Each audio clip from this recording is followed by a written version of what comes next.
Lakini wakati huo pia wewe ambaye ni unataka kuondoka, huaga lazima unakuwa na reason behind kwamba nini kinanifanya mimi niondoke hapa kwenda sehemu nyingine au kufanya kitu kingine.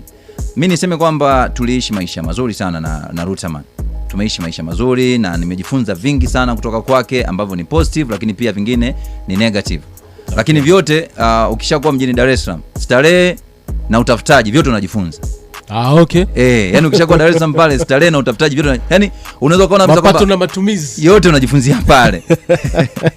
Kwa sababu pale mtu anaweza kawa na buku 5 likakaa wiki, lakini pia mtu anaweza kawa na milioni 1 isimalize siku imeisha. Kwa hiyo wewe unachagua ukae kwenye njia gani. Kwa hiyo tulifanya kazi. Of course kama unakumbuka last time tulishekujaga Mbeya, nadhani ni mwaka jana. Nika kambi sana Chunya. No, achana na Chunya sasa. Kuna ile tulikujaga tukakaa Umalila. Yeah, sure.